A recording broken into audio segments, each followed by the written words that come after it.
Schistomiasis. Excuse me? That's not how you say that. Schistomiasis in the Lake Volta.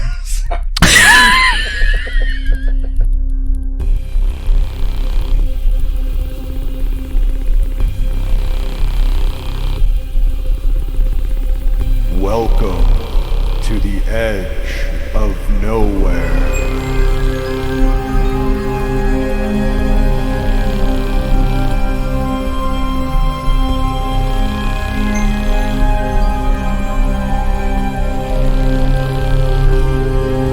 They're playing games at the edges of what we know. Monster Lore Tour Podcast.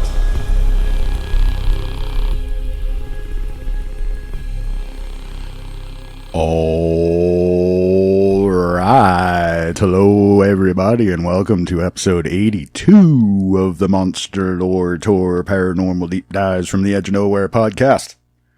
I'm your host, Jeremy Carr, here as always with my co-host and the Golgi to my apparatus, Mr. Matt Ozero, a.k.a. the Moz. How we doing today, Moz? Got a Golgi apparatus me already. Oh, yeah. Golgi, man. It's the apparatus I'm concerned about. Look into the microscope. I see Golgi apparatus.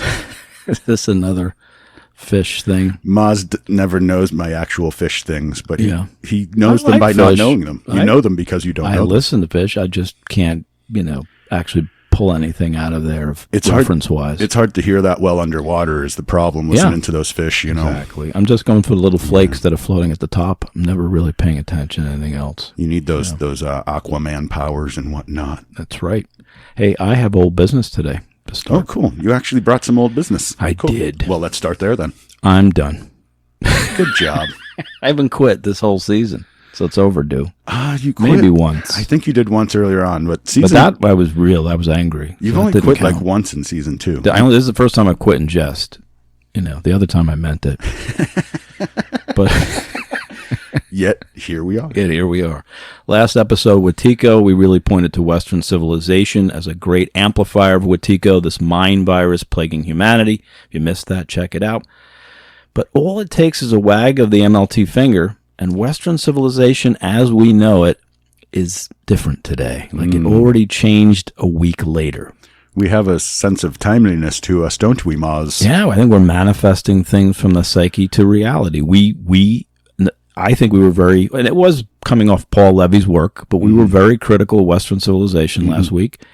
And we come back, and it's not really there in the same form a week later. A week later. So if you're wondering when we recorded this, you could probably figure it out. We're disrupting the disruptions in ways that make them even more disruptive. Is that what you're saying? Exactly. So we just kind of like to break stuff? Exactly. I'm down with that. And the other piece of it is we have some lost time audio-wise from last episode. Yeah, we had a bit of a glitch. We lost about 6 minutes in the middle, but it's spliced together well. Yeah. From end to end of that lost section. But a piece that I thought was worth still mentioning, because this last week was the psyche part of mind viruses, and this week's going to be more of the genular or the DNA or the really physical kind of bacterial component to any mind virus or cognitive hijacking. Okay. But last week, to finish up the psyche part of it, I talked about the world's most haunted house, back to your Bridgeport, Connecticut haunting thing with that William J. Hall book.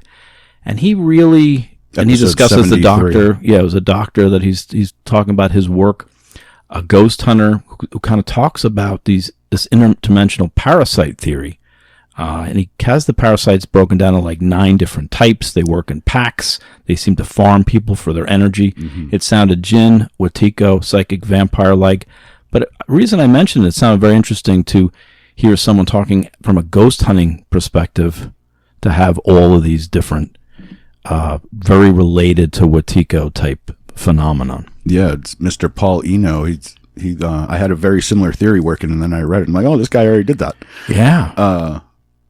But yeah, it was him and his son. They did all kinds of ghost hunts back in the day. Yeah. And he said, just to clarify a point, if I may, I do believe he said there were at least nine types of these interdimensional energy being energy vampire type beings, I guess, that they had classified. Yeah. He didn't say that was all of them. He Right. said, so there's who knows how many, all these little creepy crawlies sliding in between the membranes of the multiverse, But it seemed like it was coming at it from another way, and it seemed like if that's really what we're doing when we're ghost investigating, that's fascinating, and it ties into all these other subjects in a very strange way. It goes into the we do sometimes our underlying plot here, as it were, is we're trying to kind of find a paranormal theory of everything. Right. One unified theory. And to me, it all starts pointing, like, if you really start trying to see the common denominators or like the common possibilities of where the stuff comes from, to me, it's all transdimensional, interdimensional, ultra-dimensional, whatever you want to call it. Yeah. But creatures that can move through space-time in ways that we don't understand. I think it should be United Everything, Carpenter's version, and the first one with James Arness. I think that's a long title. We'll try to shorten it. Wow. You just can't get over the fact that I like Kurt Russell better in The Thing, huh? I like them both. I'm just always going to defend the first one. I'm going to defend the first one. John Carpenter. This is the hill I will die on. I love John Carpenter. This is why Moss Don't quits. put me against John Carpenter. Don't ever do that. Okay. I have a John Carpenter joke tonight, by the way. I can just tell it now if you want me to. No, but the other thing is the other piece of this lost time we have, because of the audio situation, we talked about being abducted by aliens, and now we don't seem to remember that piece of it. We can't find that piece. I think that's fitting. I don't recall speaking of the abduction. Yeah, I just had a little note that I said we talk about alien abduction. It's gone. It's like not there anymore. And that's my old business. And there it goes. It's probably too soon for you because you had an experience in a hammock, and we probably shouldn't bring this up so quickly. I definitely don't remember. That's why they call it Lost Time. There you go. Also, for you folks at home, you might not be able to see this, but for tonight's episode, I dressed Jeremy up like a menacing and drooling blob-like paramecium. He's supposed to be a euglena. You're supposed to be a euglena, but I didn't have enough. I couldn't figure out what to make the flagellum out of. Oh, I'll give you a flagellum. But to get the mood quote going here, we're going to start with Colin Wilson once again, setting the mood with his mind parasites. When I think of it now, I shudder. I was surrounded by evil alien minds. I was like some diver at the bottom of the sea, so absorbed in contemplating the treasure of a sunken ship that I failed to notice the cold eyes of the octopus that lay in wait behind me. That's from Colin Wilson's Parasites of the Mind. Octopus, huh? Well, it's a metaphor. I know. I got it, too, because of the things I'm working on top of this. There you go. That already ties into the side trail that I wrote for this episode, even though it's your episode, because I had a side trail that needed to be done. I am excited. And you actually just referenced a side trail you don't even know exists yet. I love this podcast. Yeah, and this seems to be what happens when you deep dive the abyss, though. It gets very strange, gets very synchronistic, it gets very scary. My friend, by the way, sent me an image last week. It said, "Thank you for contacting the abyss. Your scream is important to us." On second thought, let's not go to the abyss. Hold. It is a silly place. Please hold for the next 10,000 years of pain and madness. But you will need a microscope for this one, a couple of sharpened number 2 pencils, some type of durable lamination, to encase your entire body so you never have to interact with the outside environment again. Nice. This isn't a monster inside of us bit exactly. We will run through a host of tiny creatures that will make you its host, but we here at NLT tend to do our unusual take. If you can't follow all the micro lingo, don't sweat it. I think the payoff is worth it. This does get monstrous if you make it through the lecture, so please stick around. Yeah, I sometimes don't understand half the stuff you say until I listen to it again. So. And I don't understand it even after listening. I don't understand half the stuff I say sometimes until I listen to it again. And Jeremy, you did give me enough of a notice that you will be talking about some microbial murderers in your side trail. That's all you said about it. Not really murders. It's going to be a whole different thing than what you're doing. There you go. It's going to be kind of creepy in its way. It's going to be very... microcosm-y in its way. I was hoping for a true slime because you like the true slime stories. True slime. But the theory section tonight is where all cell breaks loose, so sit tight. You're in for a treat, or at least for some hordes of chimeric symbiotic goodness. I'm sure it's one of the two. That brings us to our most important inspirational quote here tonight. We have a poem from Arthur Guterman, 1922, Ode to the Amoeba, and I'm going to have Jeremy read that. Ode to the Amoeba. Recall from time's abysmal chasm that piece of primal protoplasm, the first amoeba, strangely splendid, from whom were all of us descended. That first amoeba, weirdly clever, exists today and shall forever. Because he reproduced by fission, he split himself and each division and subdivision, deemed it fitting to keep on splitting. So whatsoe'ers their billions be, all amoebas still are he. Zoologists discern his features in every sort of breathing creatures, since all of every living species, no matter how their breed increases, or how their ranks have been recruited, from him alone were evoluted. King Solomon, the Queen of Sheba, and Hoover sprang from that amoeba. Columbus, Shakespeare, Darwin, Shelley derived from that same bit of jelly. So famed is he and well connected, his statue ought to be erected. For you and I and William B. Bay are undeniably amoebae. And that's from Arthur Guterman, poem Ode to the Amoeba. Should be in the show notes for you. And strong work, Arthur, but I took the liberty to pen a proper ending to this. That statue of an amoeba downtown idea seems like a terrible idea, so I had to take this one step further. Oh, dude, a properly made statue of an amoeba would be a really cool thing to see. Well, I still have flashbacks of the Point Pleasant Mothman and how badly that turned out. Maybe that still is stuck in my craw or something. Everybody takes their picture with his butt. Like, come on, dude. Come on, folks. I appreciate this is the important. humor, I really this is do. important cryptozoological work here. It's an omen of destruction, and everybody's like, hey, look at me with its butt. Well, that's perfect for today. It actually captures a lot. I guess so. It really does. So this is how this should have ended. You know, they do that. This how this should have ended. That's what we're doing today. Okay. This is how this poem should have ended. Okay. A sculptor hired would grow quite hot, for cytoplasm molds like snot. That blob would give an awful fright, or just evoke a Gesundheit. But it's a nice gesture to be nice to the amoeba. I agree with him, you know. You're sitting here like a flagellumless euglena, sitting here. Are we getting back to Douglas Adams with the giant nose that sneezed out the universe theory? It comes back to Douglas Adams. It always and that does. Giant nose at the beginning does. of the universe. But the microscopic world can be truly terrifying, and this episode ties in with both last week's Wetiko discussion regarding cognitive mind intruders and some of Jeremy's upcoming work with mycelium episodes. This is kind of that arc we talked about we're still on. This fantastic voyage gets too abstract for you. It's your job to kind of... And I tell you, man, I already had an idea for what comes next after the one I'm already working on for this. So there's definitely going to be an ongoing, popping up every so often kind of series. There you go. But if I get off track, I need you to pull out the old Antoine von Leeuwenhoek and get me and off reel stage. him in. Reel me in. But in the microverse, the minuscule gets downright disturbing, far more than most of us realize or can appreciate or even imagine. So buckle up. And keep in mind this quote from Theodosius Dobzhansky. Nothing in biology makes sense except in light of evolution. And I would add the same thing is true for myths and monsters.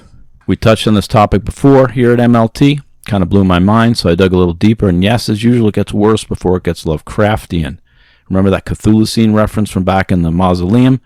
Donna Haraway felt the next epoch should be named the Cthulhu because it's slated to be ruled by the Monstrous Microcosm. Yeah, for 10,000 years of darkness and pain and madness. If we're lucky. If we're lucky. But that's where we are setting a course for this trip. I choose madness, by the way. Nice. If we get a choice. We're already there. We're already. That's why I'm practicing. I'm practicing. Back to that Hunter S. Thompson quote you always do. Each episode, I tend to harp on how far back most of our creature feature teachers seem to go, from owl creatures to skin walkers to doppelgangers to gin, and I always end up in a cave somewhere in Sumer, out of money, really hungover. It sucks. Yeah, you always end up back where you started. I know. And that big nose at the beginning of the universe. Yeah. But obviously tonight's little critters go back even further. In fact, billions of years farther into prehistory than we're used to going. When we talk about parasites, we're talking about tiny single-celled or multi-celled organisms that can live within a host. So something like a mosquito wouldn't count unless it drops a parasite that goes and lives within you. Which they do quite a bit. Yes, they get the assist. We're talking about more of the gold tonight, which is the monstrous microcosm that enters the system kind of thing. Oh, I see. We're not going to talk about the system. We're not going to talk about the spreader of it. We're going to talk about the thing. We're not actually going to get through that quick, and we're going to talk about which I'm trying to work it towards a big essay at the end, which really has more to do with getting from the micro back to the macro and what it all means to monsters. Ooh. And it's going to be an interesting ride. Cool. But when you study the monstrous microcosm, one of the first things you learn is how even parasites can have parasites. Best quote I found on this comes from Dispommier, which is in the show notes. The worm Onchocera volvus, which causes river blindness, is itself parasitized by bacteria. I like to imagine, just for fun, that Shakespeare's Prospero and Onchocera, he had that in mind when he explained, "Poor worm, thou art infected." I think that's awesome. Yeah. So I ran with that, by the way, that theme. When Macbeth says "out foul spot," was he talking about a microbial parasite? It made me think about more Shakespearean microhumor. You ready? The faults, the faults, dear Brutus, lies not in the stars, but in ourselves. All that glitters is not Golgi apparatus. See, nice. Good drop. And parting is such sweet fission. So, and I love it. The 47 more I'm going to discuss during your side trial. Parting is such sweet fission. That's wonderful. Thank you. But malaria infects about 2 billion people a year. Nice transition, huh? Malaria affects about 2 billion people a year. Through mosquitoes. And 1 point, you have to bring those up. They get the assist. They don't get the goal. Don't. I grew up in New England, dude. Don't even get me started on mosquitoes. And at 1 point, it almost ended, this whole malaria thing almost ended Homo sapiens outright, creating a bit of a bottleneck back in the day. I also learned in my reading that parasites are agents of social chaos, so they're chaos agents. And from that same book, Parasites, Tales of Humanity's Most Unwelcome Guest, here's a couple quotes from Rosemary Drisdelle. The degree to which various parasites have interfered with human affairs cannot be overstated. Parasitic diseases such as schistosomiasis, sleeping sickness, and malaria affect millions and muddle plans in everything from exploration to foreign aid. Others cast a more subtle shadow, but still wield enormous power.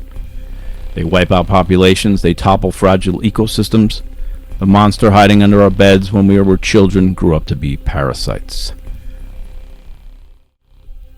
Like a creeping mist, they spread through communities, invading one body after another. Some parasitic diseases are quick and lethal, others bring slow decay, chipping away at daily life, but only their effects are visible.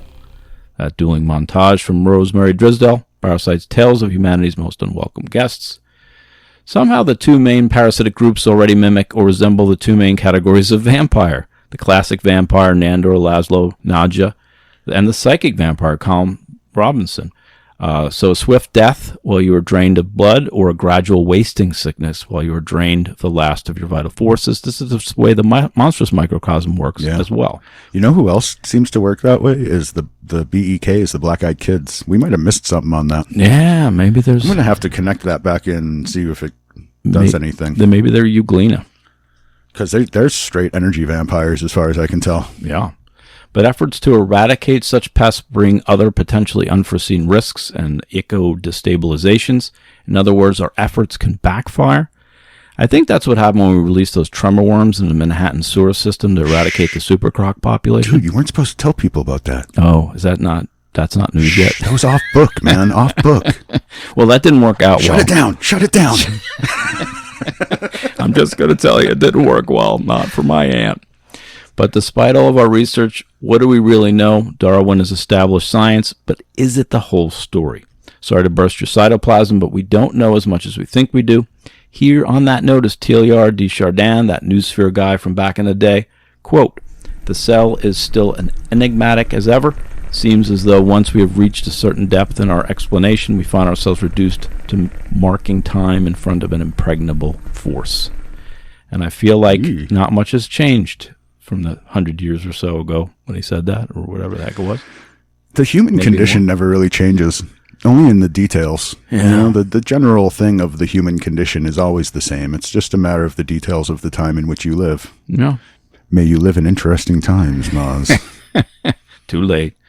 But for some cool micro fun facts, these things do tend to be more blob and Borg-like than I ever imagined before I got into this. For some of you into microbiology, some of this might not be news, but we're going to be crafting a way to hopefully even impress those folks at the end, potentially. But Toshiyuki Nagagaki conducted an experiment in which he helped prove that slime mold can find the shortest way through a maze. No kidding. Once it learned the maze, it always took the shortest route, or became a dog that outran a helicopter en route to the next Arctic base. So that's your John Carpenter version of that. Slime mold. We're going way into those in a future side trail. Yep. And similar slime molds can actually create an evacuation strategy, a disaster preparedness plan of sorts. If things get too hot or they're exposed to too much sunlight, they can dry up, creating these brittle flakes called physcaricums that eventually get picked up and scattered in the wind. And anything that lands in water, it's like kind of game on again. It's like when some other molds or single-celled organisms are having a picnic, and suddenly this formerly dead mold like breaks out of the ground next to them and go, "Coming to get you, amoeba." You know, it's like that. Sure it is. In your brain. In my brain. Brains. But which brain? But here's a little in the news from the research front segment. On the fighting bacteria front, there is some good news. Science has created these macrolones, these synthetic dual-action antibiotics that could deal a big blow to certain invading bacteria to help when you're sick. But on the dark side of science, they're also inching closer to creating these mirror molecules and even mirror bacteria. Many critical microstructures have this handedness or complementary aspect. They are mirror images, like DNA and sugar are right-handed and amino acids and proteins are left-handed. Science may be on the verge of creating a synthetic biology with an opposite handedness of any of these molecules, and especially building blocks of life, eventually bacteria, eventually beyond, creating reverse particles and microstructures, which could be very dangerous. If bacteria is created in a reverse-handedness fashion, it would be immune to all existing immune systems. The right hand would not literally know what the left hand is doing, be effectively cloaked from white blood cells and the like. Our immune systems would be deemed moot. What the hell are we doing, Moz? when you reverse the molecular spin of something, it becomes something else, and you're literally rewriting creation at that point. It's not a good thing that we're doing that. But dude, 10,000, let's say 1 million years from now, me and you will be sitting here, total opposite reverse spin, with a good podcast. Wow. That sounds horrible. I thought maybe 5 years, maybe 6. Yeah, it's going to take a while for the regroup. We have to do this literally forever? It's going to take that. I got some of those notes from that Antoine guy. I don't know. Do you know more about him? Because he's really good. Anton Petrov? Anton Petrov. So yeah, he's one of the best things on YouTube, man. Yeah. Just go on YouTube, Anton Petrov, just like it sounds. Thank you, sir. We can only make single protein molecules or individual molecules at this point, so fear not. Anton says it's about 10 years away before we can actually create these, start to get to where we're really getting bacterium level stuff. Well, enjoy the next decade, everybody, because everything ends when we figure out how to do that. Yeah. Yep. But as most MLTers know, to really create a living cell in a laboratory, you need the help of Igor and that bzzz thing, and you need to Did you call me master? Yes, throw the third switch. It's like kind of not like the third switch. I said throw it, I say. Oh, no.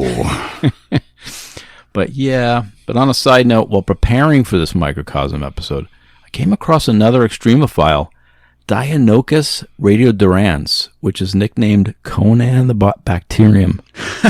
And I just want to give whoever named that randomly, has nothing to do with the episode, mad kujos. Yes, mad kujos. Yep. Now, DNA, I guess we're going to start with a little DNA, has the instructions to make proteins, yet you can't have one without the other. You need DNA and proteins. So were they dropped out of a hovering craft, like panspermia style? Hold on. Wait. So you need a protein to make DNA, but you can't make protein without DNA? It's like is that what you just said? What I think, and again, this is not my area of expertise, you need RNA and DNA. You need the amino acids and you need both. Yeah, okay. Crick of Watson and Crick fame believes RNA is the older one. It's a copy of just one gene, much simpler, only 1,000 or so nucleotides as opposed to DNA, which is miles long. And this RNA has the instructions for all the replication. So they got this RNA piece, but so the story goes, that's the molecule that sparked life. But there's these mysterious enzymes that create or start the synthesis of RNA. And what the hell are they? So I call them Frankenenzymes. Frankenzymes. Yeah, I think that's what I wrote. Thank you. You said it better. Yes, master. The third switch. The third switch. But these important codes at the basis of known life also get hijacked by the monstrous microcosm. Indeed, some viruses work by injecting a viral DNA code into a cell, which then creates its own proteins for food. The first example of this hijacking that we're about to get into, kind of on the smallest level. So it's like hub grubbing. You make the host cell build a McDonald's, or you bust in a soybean factory and you reprogram the bots to whip you up an Impossible Burger. It's like that. Like you go into the factory and you make it create something you want to eat. Now I'm scared. I think that's the way a lot of things are going to work, and that's what we're going to. It's a frightening image. It's a frightening image. But there's kind of a global micro-monstrous mythos we're going to touch on here. Just a few examples of some of the existing micro-nastiness out there today, swimming or crawling around Dodge. Again, this is the only setting. I'm just kind of setting the stage for where we're going to go, so hang in there. Schistomiasis is where we're going to start. In Lake Volta in Ghana, West Africa, the community during the 70s, 60% of the residents contracted this. Very nasty parasitic worm. Chronic infection minus treatment can kill you. These worms can live inside the human host for 20 to 30 years, totally rent controlled. Actually, free room and board, as it turns out. Yeah. But Cryptosporidium is another one. It's a water parasite that made a bunch of folks around Lake Michigan sick in the 80s. And although it's evil, it does have a really cool name, Cryptosporidium. Crypto in there, yeah. Yeah, like athletes Bigfoot or Loch Ness lichen, something like that. Loch Ness lichen, I love it. Oh, but you just wait for the lichens, my friend. I know, I gave you lichens. I knew you'd liken that. Yeah, more to come. But it attacks the small intestine, causing the cells to swell, which limits the ability of those infected to digest food properly, so it's another wasting sickness, the psychic wormpire side of things. So Colin Robinson, yes. The tsetse fly, one of the worst of the worst, are the carriers of these horrible parasites that cause trypanosomiasis, or sleeping sickness. This is one that, minus timely treatment, you're also toast. There's a swath of Africa that this parasite has kind of decimated human and animal populations. Several villages in Sudan and the Congo and Angola reached 50% infection rate during an outbreak in the 70s. Wow. This wins for the parasite kind of all-star awfulness team. I would say it's probably the winner. Here's one beastie that appears in, again, back to Dixon Dispommier's chapter entitled Houdini's Nefarious Cousins. This will be in the show notes. T. cruzi kissing bug parasite. The kissing bug, this little black beetle-like thing, bites the person, then defecates on the wound. And then what happens inside the body of the host is truly astounding. The T. cruzi pulls a bunch of stunts to stay alive in almost kind of a Fantastic Voyage Houdini fashion, thus the title. The full name, Trypanosome cruzi, is a parasite of it's kind of a euglenoid, so you're dressed properly. Oh no, we made you a paramecium. Dang it. You lost my flagellum. But again, per the Houdini reference, Dixon describes these critters that they find all kinds of ways of infecting and then staying alive. He describes these acrobatics of some parasites, like infecting a cell, boring a hole through the nearest cell membrane to hide, like in the cytoplasm.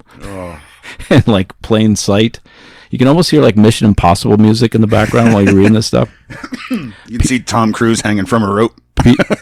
Peter Graves or Tom Cruise? Peter Graves. Very good. All day. Maverick or Iceman? Did we do this already? I think we should have.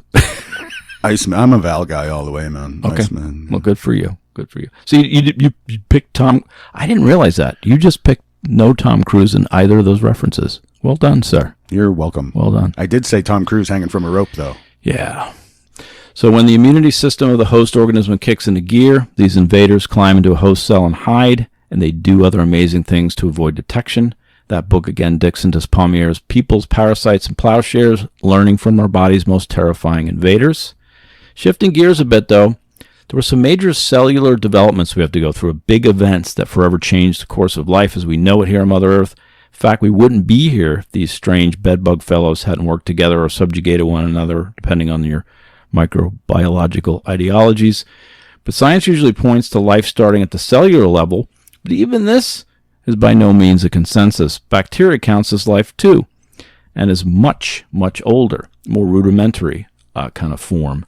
But as we're about to see, evolutionarily, microbiology gets ahu-guano-y, and these single-cell distinctions are muddled. And of course, bacteria is already in us, doing its thing. So where does things begin and end? You're gonna see lines blurred, cell membranes blurred in this conversation. It's a hell of a question. It is a huge event in the microdevelopment of this world. It's when some entire organelles or bacterium were either enslaved or volunteered to join a factory they could never clock out of to work within an existing cell or system. It's called endosymbiosis. Things subsumed and living in other things. But this example is more like in Poe's Cask of Amontillado. So envision Fortunato, who's sealed in the wall. He continues to live on and maybe do some pickling and canning for Monstrous, and then hands the cans out of the wall while he comes in. Yeah, it's got the same idea, except it's even worse in some ways. But maybe like in that Dixon Houdini scenario, some invading cell back in the day climbed into the cytoplasm of a host cell to hide and then lost the ability to leave. Or it met a nice lysosome and decided to hang out. I mean, we don't know what happened back then, but basically these things became engorged and stayed and functioned and then became part of the function of the new thing. Yeah. And I struggle with all this ongoing relationality piece we're going to get to, all these wheeling and dealing, fighting and cooperating. This micro-relationality, as we're going to see, blurs the distinction of human beings for me. So it weirds me out. Yeah. It weirds me out. We're going to get into that a lot of bit. This may not be a complete or best microbiological overview, but here's the big ones just to cover what happened in the last, billion years. I tried to piece together this tiny puzzle capturing the key events from a few helpful sources, but I am calling this section autopoetic Borgisms because it's all assimilation or resistance is futile, and the autopoetic part is an ability to create all of your parts for yourself and then to self-replicate. So it gets kind of von Neumann probe as too. It's kind of cyborgy, but on the actual. We so share a brain, you're foreshadowing things you don't know are there. Yeah. It's you did. Wonderful, dude. You did the side trail? Wonderful how we're going to mesh on side this. trail. Nice. The best way to think of this thing subsumed in other things and it just keeps, stays in there is this Onion headline, I think captures it. Starbucks kiosk opens inside existing Starbucks. It's really kind of what it's like. Yeah. I call that venti symbiosis, by the way. Oh, no. But here's an overview. I thought it was a grande symbiosis. No, it's a venti. Here's an overview of those main events. And now we're going to go from the oldest to the most recent. We're starting with an event 2.4 billion years ago.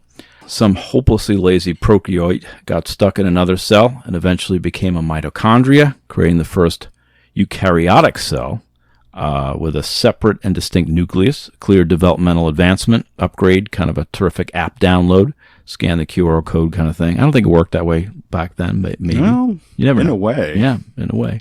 But we don't know if the first cell or nuclei, one got stuck, trapped, enslaved, agreed, co-opted, joined forces, or mind-melded with a host cell. We know nothing of this key moment in our evolutionary history, so lost to the fog of time. There wasn't even fog yet. No, there was there was fog. There was John Carpenter's fog, but there was no Stephen King's mist. I checked. There wasn't life as we would recognize it. There was fog and mist. You were not wrong. But second event, 1.6 billion years ago, cyanobacteria set up shop in an existing eukaryotic cell, making plant life possible. This event is another doozy, also has implications for all eukaryotic life moving forward, aka all advanced multicellular life. As for these mergers, I'm guessing something went wrong. Some digestive enzyme was not present to destroy the invader, which allowed the new guest to continue to coexist, where the invading cells somehow lost the ability to get back through the cell wall that it just bore through. I don't know. There's a lot of theories on that. But at some point, the foreman says, hey, the new guy's doing good. Let's keep him on the payroll. He's doing this function. It makes no sense to think a single-celled organism decided to trap something to see what happened. Equally irrelevant is to think the two reached some kind of an agreement to create a symbiotic relationship, signing leases and subletting and so on. I don't think any of that happened. But a form of that did happen. It's very yin-yang. I'm going to get actually way into this in the mycelium two-parter I'm working on. Nice. But yeah, it's... they couldn't exist without each other at a certain point. Yeah, and you wonder, again, teleologically, what that might mean. Was this directed? What was the reason behind this impetus that we're going to be talking about? I'm actually going to bring you some at least potential answers to this. Nice, because I don't have them. This is why the mycelium episodes are taking me forever, because there's so much that goes into it. It's hard to like get it all straight. Nice. This is actually going to help me organize it, though, so that's good. There you go. The third event, 450 million years ago, an industrious eukaryotic cell created in that first event swallowed up a red algae, probably at a party on a bet, with another whole plant cell inside of it. And this, again, was, for some unknown reason, not digested, but remained embedded within the eukaryote. So it's all multi-layers of embeddedness for this one. Bacteria within bacteria, eukaryotic with eukaryotes, dogs and cats living together, mass listeria. Madness in the streets. Exactly. Thank you. Fourth event, this one from just good old Wikipedia, 100 million years ago, a nitrogen-fixing bacteria became an endosymbiont of a marine algae, which eventually evolved into what we call a nitroplast. Similarly, diatoms have evolved into nitrogen-fixing organelles. So this engulfing and enslaving model just keeps getting its rewards, keeps going on, and those were some of the kind of the major events. Just some of them. I did fail ninth grade biology. I should probably tell you that at this time. The diatoms are the things that make all the oxygen, right? Yeah. So we've got things where at the end, I think we're going to get to it, so I don't want to jump ahead. But yes, it seems like we're going to get to it. Yeah, I just want to make sure I was remembering that right, because if that's right, I know what that is. Yeah, again, it's chloroplasts living in with, the animal living within the plant, and something that can produce the sugar that the thing needs, and the other thing needs the light. It's always helping each other out. We're gonna get into that a little bit more. I also came across one lichen fungus, an algae, another cyanobacteria. This one creates a dual organism that works together. With this arrangement, the algae can grow on land, and the fungus uses the algae as photosynthetic food to benefit both of them. Another example of phototaxis, by the way, that has the ability to move toward or away from light. So what that made me think of with bipedal phototropism, technically vampires are phototaxic and werewolves are lunotropic. What do you think about that? It's like men are from One is Mars. repelled by the sun and the other is attracted by the moon. Yeah, there you go. Also from the workbench and in the show notes. So it is funny that I made a joke about it, but the microcosm and the monsters, we seem, and you're going to see as time goes on here, millions of years go by. Yeah. But it's variations of a theme, and I guess I'm just going to remind that. Variation in scale, to be specific. And the last one, before we get to the brain bacteria that's coming, but the last one from this grouping, two Japanese researchers found heterotrophic flagellate that engulfed an entire unicellular green algae from the surrounding water. And that also ends up kind of living within the system and, again, creating this thing that then, it has both sexes. So basically it becomes that von Neumann probe again, where it can self-reproduce. So we have this close... The whole fission thing we were talking about, almost like our cloning or fission or something like that, rather than the sexual reproduction. It's not male-female. It just... If you can fission into male-female, then you've got this down. Oh, that's what I'm talking about. Gotcha. If you subsume something that then one side is the male and the other side is the female, you can keep reproducing. So you've got the light, you got the sugars. In one case, you've got something that's creating. Sometimes it's just creating food for itself, but a lot of other times it becomes this symbiotic relationship, or autobiosis shows up. We're going to get into that. Okay. Maybe that's what they mean by when they say divide and conquer. That whole fission thing. Oh, yeah. Oh, I have a joke. I have a prepared joke. What is always at the edge of defeat, Jeremy? Toes? Mitosis. Mitosis. Yeah. I almost got it. You were close. Yeah, we were right. You were hanging there. For just a second. Bad, though. Your prepared jokes are just wonderfully horrible. I know. It's new level. It's next level. Next level bad. And then similar to the first example, we find Paramecium borsaria, which has these batches of chloroplasts living within its cytoplasmic cells. A paramecium swims toward the light so the chloroplasts can do all that photosynthetic stuff. and it's the little sugar daddy. And the paramecium makes sure that the chloroplasts get to the sunlight, and they need, everybody's a winner. It's win-win. It's the original win-win. So the eukaryote's everybody's sugar daddy. Yeah, that's right. Exactly. You got to carry out that on your back kind of thing. Oh, boy. But this is another key point. When we start building towards monstrous amalgams to come, as we get, this whole thing gets weirder.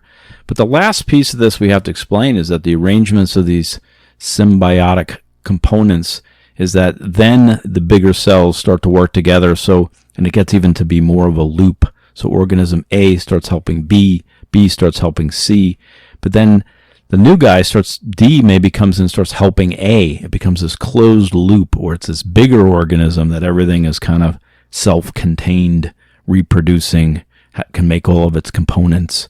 It's really bizarre, and this is the way evolution has worked for a very long time, but it's all kind of comes full circle, Ouroboros. It's been working that way for that whole 2.4 billion years. Yeah, I just figured it out. It took me that long to figure it out, It only took them 2.4 billion years. 2.4 billion years to figure this out. But each organism develops this partnership or symbiotic relationship, and this little biosphere closes the loop at some point, becomes its own biosphere.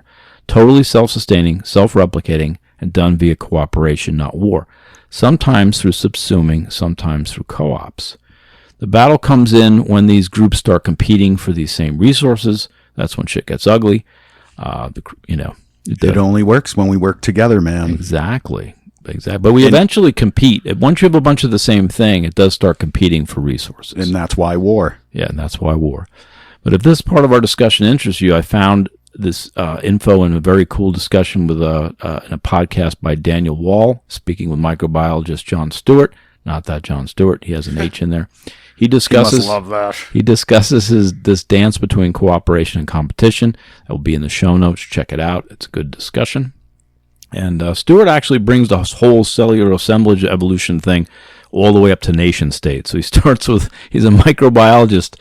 He talks about the same processes almost. Kind of parallels Gene Gebser and Ken Wilber's work on, and Beck and Cowan on spiral dynamics. It's kind of all related to that. Yeah. Great discussion, though. But all of creation is variance in scale. I'm going to get more into that, too. Yes, exactly. And that's one of the, and again, this is not new for a lot of people. We're learning, certain areas I didn't dive as deep into, and now I'm figuring out, but exactly.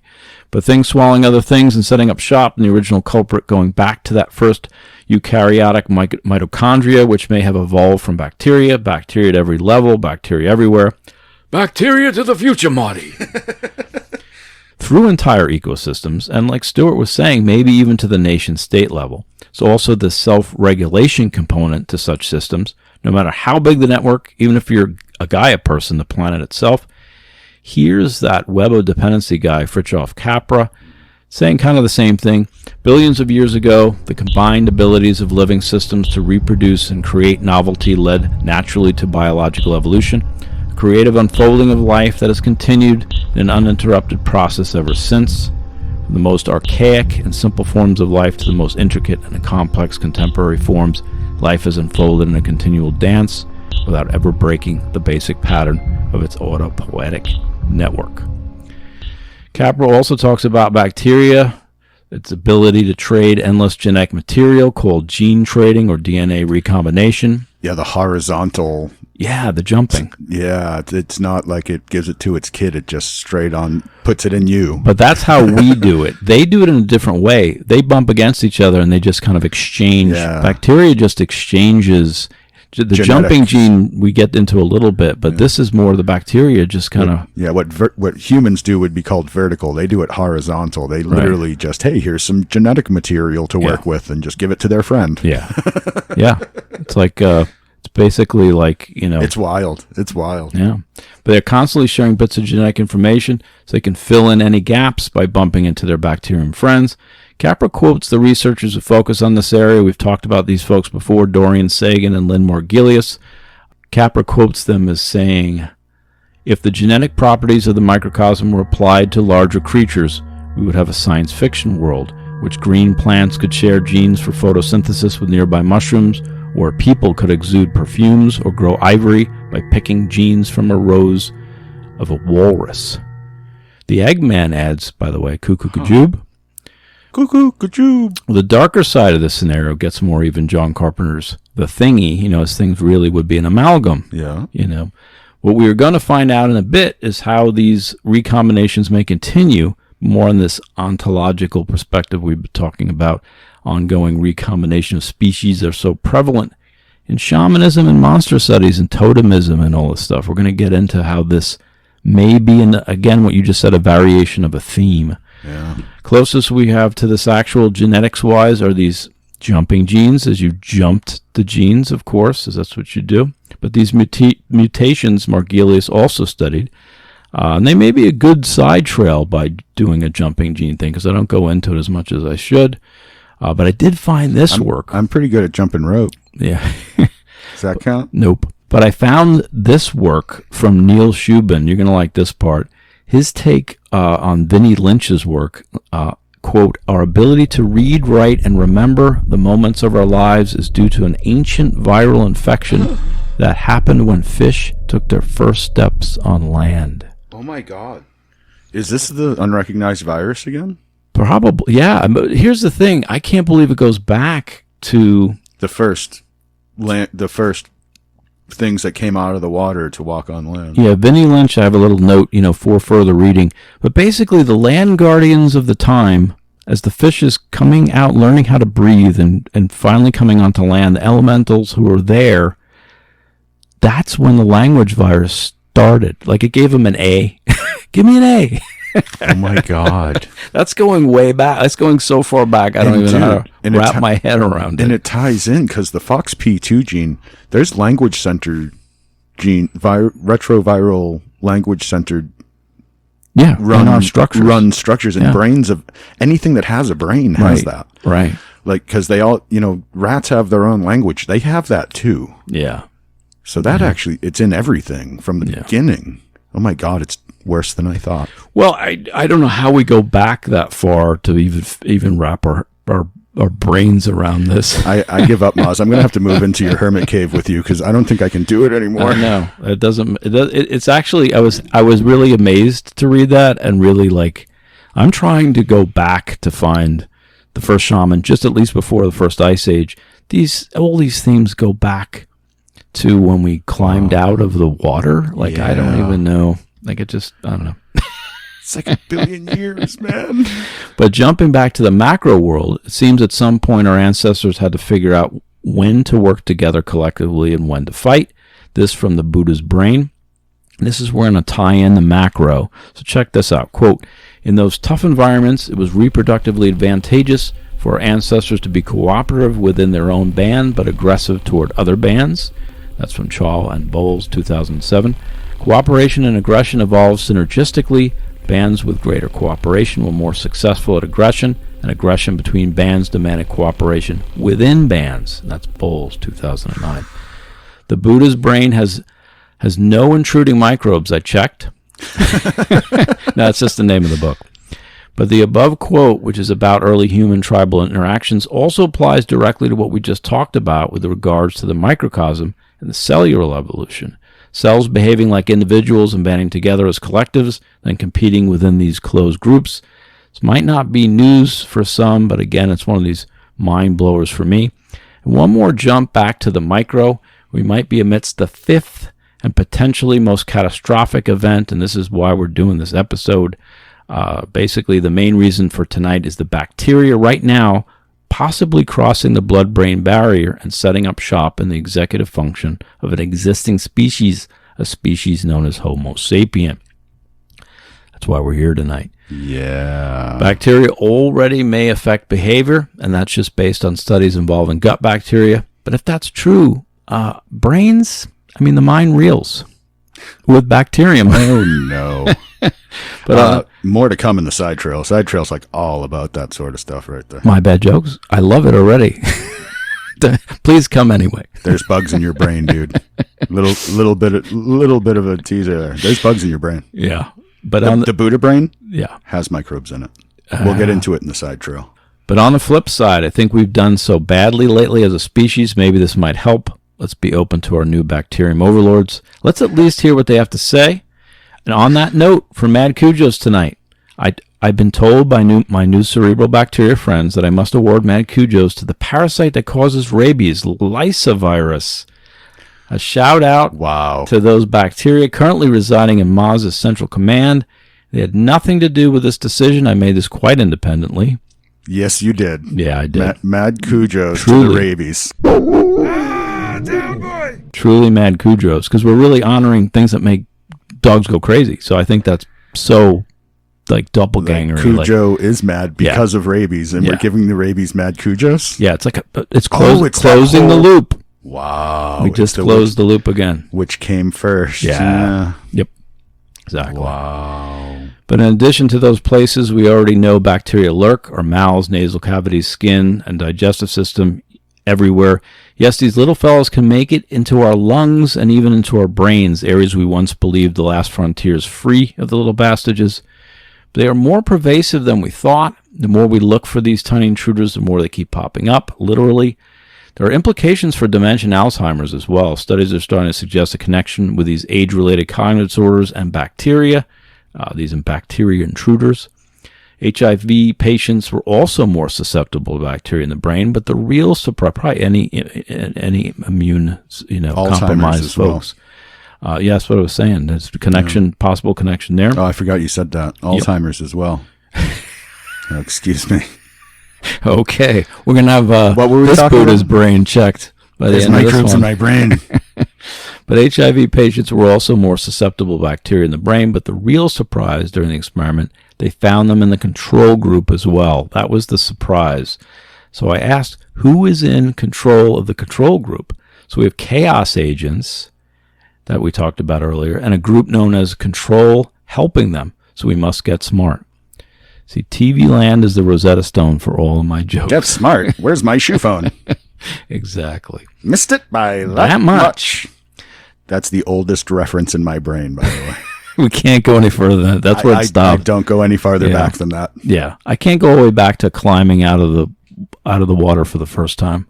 I lost that memory somewhere. Wow. But cyanobacteria, fungi, and viruses were all found inside the brains of various humans, where they seem to be having a field day, including the three-legged race and that potato sack thing. I'm pretty sure that was there. But is this a new development? That's hard to say. I mean, did we just not notice this till recently? How did they get there? Is this a new thing? Gum disease and tooth decay is one potential entry point, is what they're looking at. It's all conjecture at this point. I got to ask, though, what are the implications for the existence of mind parasites, actual bacterium potentially influencing human behavior? I'm not going to say anything till the side trail on that. See how you are? But again, we know the ones in our gut may impact personality and behavior. It makes you hangry, as we found out in that commercial. Hangry! That's why I had to sneak that banana while we were recording today. But I would imagine they might have even more wiggle room than the gut bacteria, is my guess. There are endless examples of what could happen to us if cognition is altered or even successfully hijacked. I call it 21st century Earth. But let's talk about some examples in the nature of things, kind of taking over or zombifying other things. This is where we start to build toward the mind intruders or things attacking cerebral function. First up, Apicicephalophus borealis. Sorry, I botched that, but it's a fly that creates those zombies.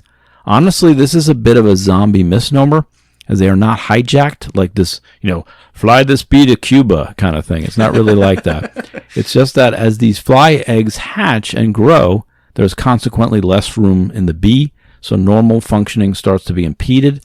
There's no real design to it. It's like if you boarded a plane in New Zealand, then the passengers and crew decide to randomly start eating the plane. It's eventually going to impact the flight plan and possibly the in-flight movie. Is the plane made out of chocolate? Well, yeah, it would be tough to eat a plane even if you wanted to. I'm only eating it if it's made out of chocolate. Then it's worth it. But we're interested in the next step, fly this bee to Cuba. That's more what we're talking about here tonight. Most of these parasites fall into the zombie camp. The bee acts strangely because it's dying as it's being devoured from within. But I feel that way strangely. It's the worst thing. The whole eating the victim from the inside while they're still alive. It's like the cruelest thing. And there's a lot of creatures that do that, actually. But it's not taking over and really doing something clever. It's just eating you from the inside. It's just using you as food. Yeah. Yeah. But as for the true mind control piece, the parasitoid wasp gets a little closer to directing the host to perform for their own nefarious ends. It's also a roundworm that makes its host worm drown itself to provide a perfect hatching ground. That's getting closer to monstrous, but this wasp example wins, particularly Glyphaptomacillus. I have no idea how to say that. I'm not going to even spell it. It's too long. Yeah, it's close enough. Quote, the larvae exit a caterpillar. They plug the holes behind them using an exoskeleton they have molted, keeping the caterpillar alive. Then the caterpillar helps them pupate. It stops feeding and stands guard over the clutch of wasp larvae, defending them with violent head swings to knock off any predators. ... Eventually the caterpillar starves to death. That from the Sanger Institute. Those will be in the wasps, show notes. Wasps in general are just cruel creatures. Yeah. Bees are cool, but I don't like Tarantula those wasps in the desert, man. You run into one of those. I ran, I think, a half a mile when I just saw one, you know. I'm not generally afraid of big bugs. They're called tarantula hawks because they sting the tarantula in the back of the neck, same idea. Shoot it with neurotoxin to paralyze it, plant its eggs in there, and then the babies eat the tarantula from the inside out. But the tarantula is still alive because the food needs to be fresh for the babies. And when the tarantula is flying to New Zealand, we already went over this. And if you get stung by a tarantula hawk, it hurts like you got shot. Yeah, I would imagine. I mean, I've never seen a more frightening insect in my life. You can hear it coming like a helicopter. Yeah, it's crazy. When it lands, you hear it hit the ground. It's like it literally like smacks it on the lands. But another variation, the wasp makes the worm climb to an underside of a leaf and wait patiently until the clutch hatches. Again, it doesn't end well for the worm. Poor worm, thou art infected. Back to that. But one theory, this does tie into last week's episode on mind parasites, what Paul Levy calls Wetiko, what I call it Wetiko too. I probably call it Wetico. I call it whatever it tells me to call call it wrong. Whatever is the wrong way to pronounce it. But if you caught my last episode, we found this mind virus at the root of all chaos behind human actions and developments. Here's a montage of Levy's quotes to capture the essence of the fiend without a face. For those who missed the episode, or that Peter Cushing movie, the same title, brings us to a Jeremy reading. Oh. A contagious psycho-spiritual disease of the soul, a parasite of the mind, is currently being acted out en masse on the world stage via an insidious collective psychosis of titanic proportions. This mind virus, which Native Americans have called Wetiko, covertly operates through the unconscious blind spots in the human psyche, rendering people oblivious to their own madness and compelling them to act against their own best interests. Wetiko is a psychosis in the true sense of the word, a sickness of the spirit. Once we recognize this Wetiko-inspired pattern, we cannot unsee it. Our aptitude for vision expands accordingly. ... To the extent we are unconsciously possessed by the spirit of Wetiko, it is as if a psychic tapeworm or parasite has taken over our brain and tricked us, its host, into thinking we are feeding and empowering ourselves while we are actually nourishing the parasite, a process which will ultimately kill its host, us. He then compares Wetiko to a bug that hampers the creative imagination, potentially even killing it. Yeah. Ooh, the imagination. Oh my God, that opened a new door in my brain. Well, and again, that's back to the last look at the kind of the psyche side of it, and that's last week's episode. That's just a montage to kind of catch you up if you missed it. But at one point, Levy compares Wetiko concept to a microbe, as we discussed. And also, he quotes Barbara Ehrenreich touting this war as contagion model. So he looks at war at it, too. I want to look at that real quick. We touched on this last week, but if you want to read... I said earlier, that's why war. There you go. Yeah, you did. Yeah. Yes, you did. If war is analogous to a disease, then it is analogous to a contagious disease. So, to continue the epidemiological metaphor, if war is regarded as an infectious disease, it is caused by a particularly hardy sort of microbe, one capable of encysting itself for generations if necessary within the human soul. Interestingly, Wetiko, a form of moral insanity, is a disease of the soul, a particular hardy sort of microbe. It is contagious, traveling through the vector of our shared unconsciousness through multiple generations. Good Lord, it's in our soul? It's not even just in the brain or the mind, it's in the soul. Back to the psyche piece, but when they're really trying to, tie in the possible microbial real component to it. That again, that montage from Paul Levy's 2021 Wetiko, Healing the Mind Virus That Plagues Our World. This comes back around again to that whole Paulino thing you brought up at the beginning with the interdimensional parasites that are just energy beings. Like they're coming through and feeding on our soul. Yeah, you can tie in jinn. They're inorganic beings, interdimensional parasitic microbes that are made of nothing but energy. Well, tonight though we're trying to tie in the microbial component to that. Oh, so they're more than they're actually a physical form on some level.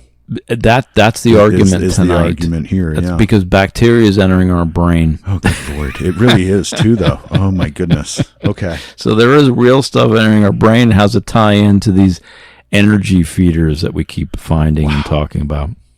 Yeah. Wow. This is big stuff, Maz. Yeah. Like, my whole concept of reality is going to shift a little after all this. Yep. But bacteria crossing the blood-brain barrier. In that same episode, by the way, though, we also discussed Philip K. Dick's related work, which parallels the Wetiko. Again, Levy's connection, not mine, but Philip K. Dick has a version of this in his own fiction called That Black Iron Prison again, if you remember that. Oh, yeah. But he also reminds us he believes his fiction is actually non-fiction. He has spoken to the underlying truth behind his writings. Here's his quote: "We're a blankety-blank biosphere ruled by an entity who, like a hypnotist, can make us not only quack like a duck on cue, but imagine to boot that we decided to quack." Yeah, I feel like he actually observed the whole loaf at some point. Yeah, he's a shaman. A lot of the people we mention and quote turn out to have had these weird experiences, like Paul Levy and Philip K. Dick. I mean, he just battled his mental illness and his demons his whole life, so he was good at it. It was like he could willingly jump timelines and see different pasts and futures and stuff. That guy was weird. He leaned into his demons. Yeah. He wasn't going to let him get away without getting a question in. Yeah. That you got to give him credit for, But that's Wetiko in a nutshell, and it says it all for the potential end game of our monstrous microcosm coming soon. If, and that's a big if, the mind parasites really are driving this bus called humanity. I want to know, is it like Automan I would go with Automan from The Simpsons. But could such bacteria be Otto the bus driver? But could such bacteria be driving us toward mutual self-destruction? Is an actual microbe behind this war as contagion metaphor? That would make it, well, not actually a metaphor. To get a little pre-Ahuguanoy, though, what if the jinn are using bacteria to drive mankind toward disaster? Yes. Is this the driving? Yeah. Literally a mind virus that acts much like other viruses, sickening the host to the point of extinction, driving us to do things and act certain ways to benefit themselves, not us. We are a sick species. It's not just the United States, the human species, especially Western civilization, which we destroyed with our thoughts. The so-called apex does seem cognitively, when I wrote this, the West still existed. Yeah. Does seem cognitively and morally damaged, driven by unknown and evil forces. Is the quantum physical? Could this be a quantum, is there such a thing as like an actual microbe on the quantum level, or is it really just energy down there? So we would have to make that transition into the micro rather than the quantum. I have so many questions, Moss. I'm sorry. I'm thinking out loud. Go ahead. Well, I don't know where the energy psyche part ends and the particles begin. Very blurry edges here, man. It's all very It's liminal. going to get blurrier. It's all very liminal. What you said about it, just variations of theme from big to small. Variation in scale. Is going to happen. Why are we so intent on using up all our resources or having a handful of trillionaires owning what's left? Why is $1 billion not enough for someone? Is it truly a form of cognitive disease? This is kind of what Levy was asking. I'm kind of in agreement. Yeah. Somewhere in Levy's Wetiko book, he discusses how the Cree Indians described the first encounter with European pioneers is never satisfied, like forever hungry spirits. Fast forward a few hundred years, and wow, the Krees seem to have summed up Western civilization nicely, as we talked about last week. That's specifically the dragon virus that I've been talking about. And is that the Asian version? Well, no, it comes more. I think that honestly comes more from the Tolkien realm. Honestly, like the whole Smaug thing, the dragon or however far back the dragon sits on its pile of gold and can never have enough. Like, I don't know how far back that goes. It might go back to ancient China. I don't know. If Neumann has anything to say about it, that's one of the original, undifferentiated consciousness is the dragon, the Ouroboros, and us first getting those first peaks of our own ego when we pop out of that is the first time we really break away from the Ouroboros phase. Yeah, there you go. And that's it. I don't know where the roots, how far down the roots go, but that's the whole concept, is you can never have enough. Yeah. That's where these billionaires come from. No matter how much they have, like the more they have, the more they need. Yeah. That's a sickness. Yeah. That's not healthy behavior. Yeah. It does make me wonder what you were talking about, the heart-based versus the brain-based stuff. Oh, we'll get into that in the side trail, yeah. There you go. Oh, good. But here's a crazier theory. Those hordes of fighting, competing chimeric monstrosities with us have now organized to a point that they are trying to influence the ship called humanity to save and or conquer the world. We don't even know which it is. Kind of doubt this one, but nevertheless, this may well be the dawning of the age of bacteria, Cthulhucene, as Don Haraway calls it. I thought it was the dawning of the age of Aquarius. Well, what if we sung it with bacteria? This is the dawning. Oh, I got enough hair on me already. Bacteria. Age of bacteria. That was pretty bad. Oh, no. Why did I do that? Don't encourage him. But I also came across this Dr. Gad Saad's work, Saads. Saad, I believe. He is a Lebanese evolutionary psychologist, and he's coming at this whole idea as a pathogen. So idea as pathogen concept. We talked again just briefly on this last time. Basically, he believes parasitic ideas are squashing common sense. Neuroparasitology is actually looking at how parasites and pathogens can rewire the brain of the host. Remember my zombie and parasitic wasp examples. Gad Saad digs up the very best example I've ever seen on this, and I didn't put it in here because I found it in his, so I'm going to give him credit for this one. It's actually a brain worm in nature that will make mice be attracted to cat urine, so it becomes attracted to cats because the worm's hopes and dreams is to end up in the cat's digestive tract. So that is a pretty nefarious, make the mice attracted to the cat. Hey girl. And that's why war. Run to your death. Ah! Mice and cats living together. Madness in the streets.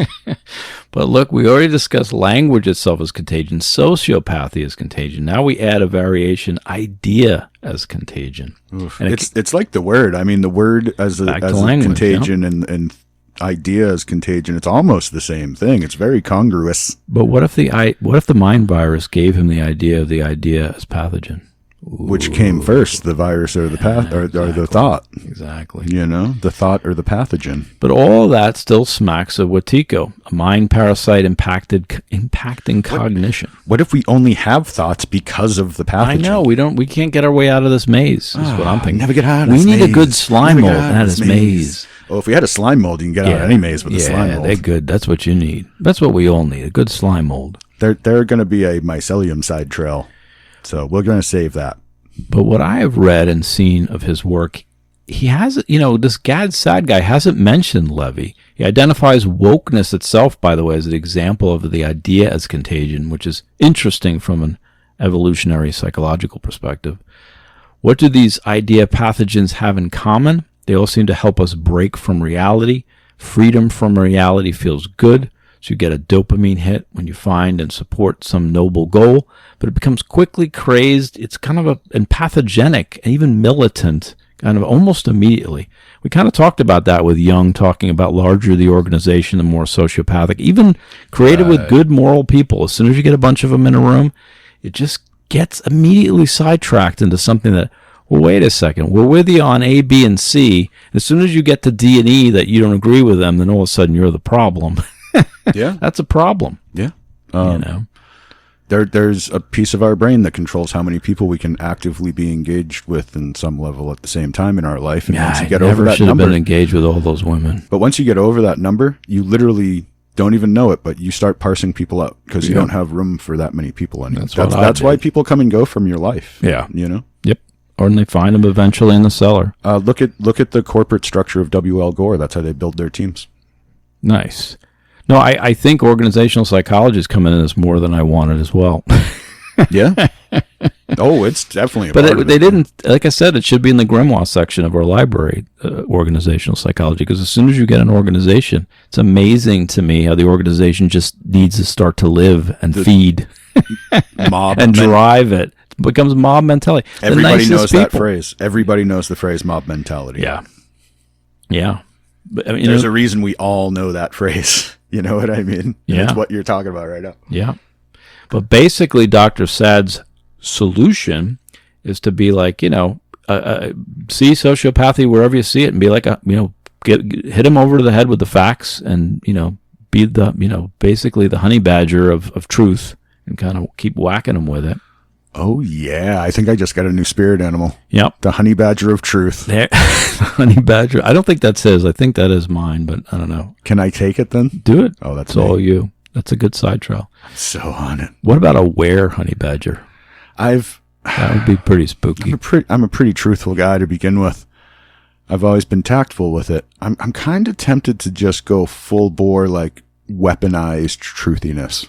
Truthiness. I mean, like anytime I talk to anybody. Truthiness already implies it's not the full. It's already halfway between truth and lies. Truthfulness. Yeah. So I was pulling a Colbert there. Yeah. With the truthiness. But truthiness, he's a trickster, and he went right between truth and lies, and I got to give him. That's where all the action is, man. But he quotes Voltaire's famous quote, which I love this part: "Those who can make you believe absurdities can get you to commit atrocities." That old. It really does. If that's not apt to our times. Yeah. It really does seem like many groups start out with a noble cause, but it soon drifts towards, chaos. I would add this. All human levels of consciousness seem wildly dysfunctional right now, from tribal to fundamental to rational logic to liberal, and if you believe in integral and beyond. But I agree with Dr. Gadsad. Each idea as a pathogen starts off as this kernel of truth, kind of metamorphizes into something evil. And it's bizarre to me.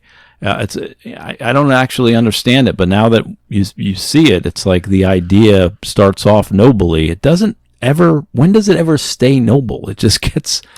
It just rots on the damn vine. You're giving me thoughts of not only the trickster but entropy. It's almost like chaos an entropy ensues. thing. Like everything tends towards chaos. Yeah, but the trickster points the people back to the right path a lot of times, and I feel like that's what happened at an organizational level. Because I was a colleague with Bone. Like we were the tricksters. We were pointing people like that's just really dumb. Yeah. We kind of reminded them of what the mission statement was sometimes in joke form. And with the write-up in your file that came with it. Oh, sure. Which is why neither of you have a job anymore. There you go. Yeah, it's so true. But it's all right. You're living much better lives now. Exactly. Who needs work? Work's dumb. But something is happening here, or is humanity just prone to collective suicidality? Or is it just Wetiko, Yeah, we're very self-destructive. Yeah. We really are. And I will have that link in the show notes for that guy. We want to flip molecular spin of things. Yeah. Like, that's such a bad idea. Oh, that's the best idea I ever heard. Oh, my God. Where do I press the button? If I snap my fingers. Like, that's literally... that's playing it's God. Smoky mirror, man. That is playing God. You are absolutely right. That is playing God more than any other way in which humans try to play God. It's playing dog. Yeah. Well, it's the tail wagging the dog is what it is. The dog. It's the creation, changing creation. Like, it's a bad idea. Yeah, bad idea, genes. We'll all be dead soon. It's fine. Who knew this whole world would be part of an SNL bit called Bad Idea Genes? Yeah. I didn't realize that. But back to the Cthulhucene, a term again coined by Donna Haraway, discussing the next age of this planet. That was her suggestion for what to name the epoch. It would be ruled by microbes. I see no reason to think that that's not where we're heading. And I'm betting on those tardigrades myself. If any microbes, they're not microbes, they're multicellular organisms. But could you imagine if, like, anywhere near, they end up anywhere near the Klingon sphere of influence, and they could probably reach there, and then someone teaches them how to use tiny little batleths, they would be kick-ass. It's already everywhere. Batleths? No, I'm thinking of my next episodes. There you go. You're jumping ahead. I am digressing in a major way. I need to zip in. Sometimes I want you to help out this episode. Don't just stay in the future. I am, but there's times when stay in the really now. You're a now myself. guy. Stay in the now. But to end this segment with some food for thought, I've laid some eggs under your epidermal layer, and they're going to kind of wriggle their way out now. Shit. I'm not going to be comfortable again all day. But after that. here's Daniel. It gets worse. But here's Daniel Pinch. This gets so much It worse. always gets worse. But here's Daniel Pinchback, guy I really appreciate. And he has a quote from his Quetzalcoatl 2012 book that really captures Greys tying into this thing. Quote, "The Greys are analogous to bacteria, but operating on the level of the psyche. Earthly bacteria derive energy from breaking down complex organic compounds that they take in from the environment. The visitors seem to be entities that sustain themselves from the negative emotions, such as fear and anxiety, emanated by the human nervous system and energy body. Just as earthly bacteria play a crucial role in the global ecosystem, we may eventually understand that our terrestrial intruders occupy a necessary niche in the ecosystem of consciousness as it develops or decays." But that bit sounds like both Wetiko, the Greys, and our bacteria friends. Again, overlapping themes. Pinchback seems to have a knack for tying in various concepts. That's what I always appreciate about him and some of the people he brings on his podcast. Yeah. Check him out if you get a chance. I do need to watch that one more, actually. Yeah, Pinchback has some good podcasts. He just, and I think I said in the last one, but he interviewed Paul Levy. I don't think I put it in the show notes, but I'll try to put it in this one. Check out his podcast. Good stuff. Brings us to best defense. When dealing with tiny microscopic creatures that mean to eat your brain, put your hands over the top of your head in an effort to make yourself appear larger. That will intimidate them. They will suck out your friend's brain instead. It's just a theory. Actually, I'm being speculative at that point. My best defense is a tinfoil hat warmed up in the microwave. Why? Because it's as useless as anything else. There's no fighting it, dude. It's in your soul. It came with the first time a fish walked on land. No, but we're fucked. But aluminum foil heated could actually do something. Like there are things that draw things out, like the things you put in your feet that draw out the back. I got it. Mm-hmm. I'm gonna soak my head in Epsom salt. Yeah, that's better. How is that? I'm gonna brine my brain with Epsom salt. I don't think that's my best defense. I don't think that will hurt or help brain brining situation. Brain. Here is your brain monster. It's brine to perfection. I don't know why I have to go cross-eyed to do the Igor voice. Well, I got my main defense for Wetiko, the real one. The psychic version is replacing fear with love, as we discussed last time. But as for these actual physical mind parasites, I don't know. I mean, floss, because it is supposed to be maybe coming through the teeth, But the dream team, I'm going to reassemble the original crew from Fantastic Voyage, especially Raquel Welch, but I'm going to miniaturize them for their mission using the more modern Rick Moranis Honey, I Shrunk the Kids method, except Raquel Welch. Okay. Or maybe we can make one the gatekeeper, like Moranis can be the keymaster and Raquel Welch can be the gatekeeper. I think that would be a good mishmash. Is Gozer the mind virus? Gozer the mind virus. Wow, that's a t-shirt. Can I redo my best defense real quick? You may. I'm going to bring Ringo Starr. Why? Because he's made of pure love. Wow. Love is the name of the Love is play. the answer, Maz. Yeah, but it's the play. There's the answer. I saw that in Vegas, by the way. It's good. Oh, the Beatles love the Cirque du Soleil. Very trippy. I'm going to bring the Cirque du Soleil love people with Ringo Starr. Yeah. And it's just an army of love. But you know what the best part of that was? And I'm out. That's like mic drop moment right there. Oh, I'm sorry. I didn't mean to wreck it but there's lots of jellyfish floating around in different scenes. And they're really trippy because they're like floating above you and stuff. And it's just like, it's very psilocybin-y kind of thing. Okay. But jellyfish could be another clue to the brain virus. That's all I'm saying. So love is a brain virus too. I saw the Blue Man Group in Vegas. I have. I'm as pretty well. sure they're made out of psilocybin. They're pretty awesome. Those guys got it going on. Here's where we get into our deeper essay part. I think if you hung with us this long, I think this is the payoff, in my opinion. Or it's going to get even more confusing for you, one or the other, I promise.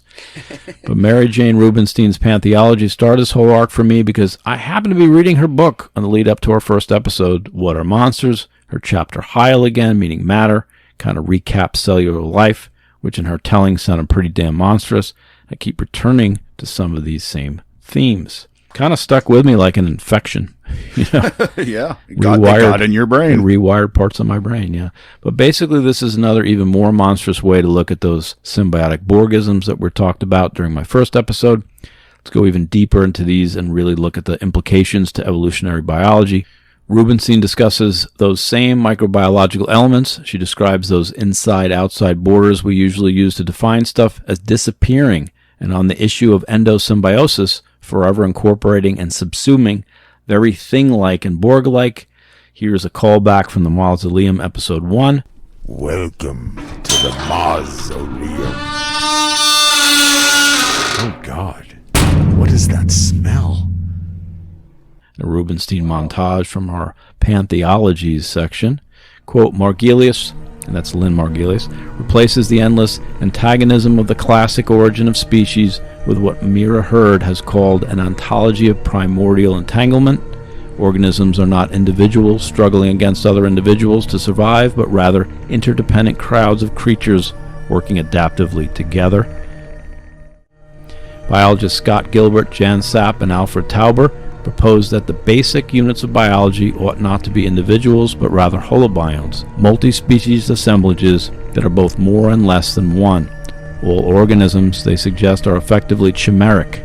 Similarly and strikingly, for those who might be listening out for categorical transgression, Sagan goes so far as to celebrate the irreducible chimerism as monstrous. Such monstrous clustering is at work whether we are speaking about cells, bacteria, the human genome, water, air, a cloned sheep, or a collapsed wave function. Each of them is composed of a mutating band of others.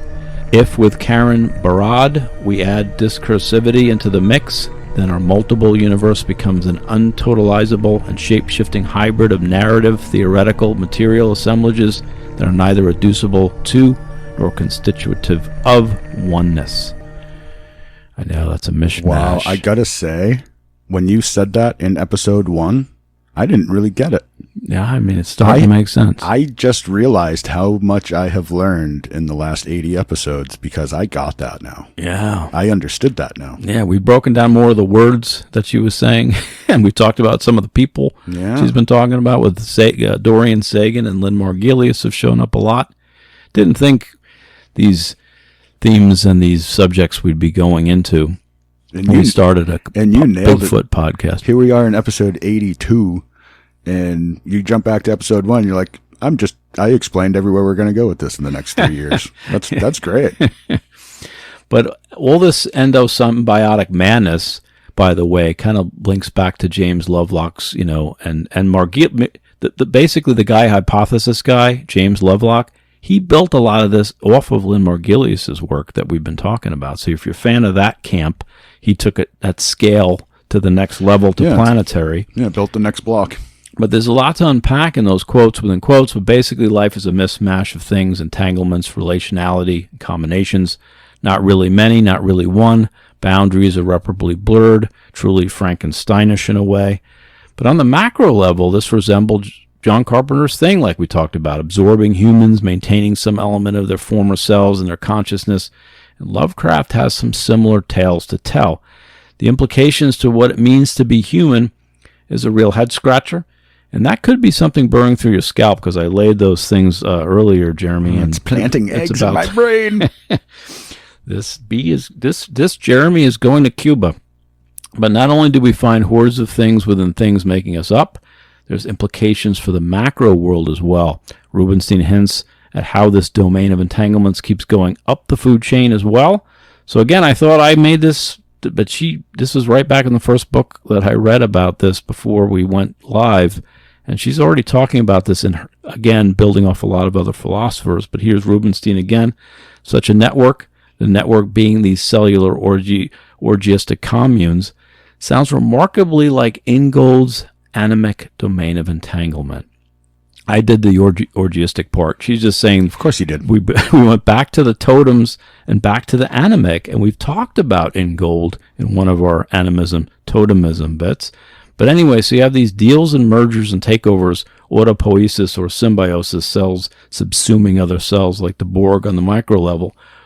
But it never gets much clearer after we emerge as quote-unquote humans, as it again sounds remarkably animic. Stuff, the totemistic stuff we keep seeing over and over again. By the way, a good chunk of this section, although crafted by Mary Jane Rubenstein, was based on the work of microbiologist, again, Lynn Margulies, who would wait quite some time before her work was actually appreciated, and for her own Nobel Peace Prize to show up via Amazon. Initially, her ideas were not well received by the scientific community. The establishment of the time all thought she was a little ahulguanoy, which is why Lynn Margulies, for being the first to really lay out what is happening back in the archaic microbiological past, as well as for saying quotes like this one, she said, "I don't consider my ideas controversial. I consider them right." I like her already. This is why Lynn Margulies, you're tonight's actual Mad Cujo's winner. She's like the fourth one, but yeah, Mad Cujos. Damn boy! That's probably true. I'm pretty sure we're up to 4 now. Oh, yeah. boy. But I am fighting back the impulse of the bacteria in my brain, which wants to go back to the Listeria that creates rabies. But that's okay. Lynn did a good job, too. Honorable mention. She's definitely cooler than rabies. Yeah. But as we push to the macro level, or if you're traveling with Gulliver, we're moving from the Lilliput to the Brobdigang, it seems these relationality bundles of goodness have implications for hunter-gatherers. It's back to the Buddha brain stuff. There's a real totemic tie-in here that Rubinstein alludes to. It's back to these deals with first animals, particularly of hunter-gatherers and shamanic tribes, these covenants with therianthropic creatures that, again, we seem to find everywhere when we talk about different creatures, and they become teachers. And here I was researching Bigfoot and friends, but here's Mary Jane Rubenstein again channeling Graham Harvey's animistic work, quote, "People who recognize that the world is full of persons, only some of whom are human, and that life is always lived in relationship with others." Wonderful message.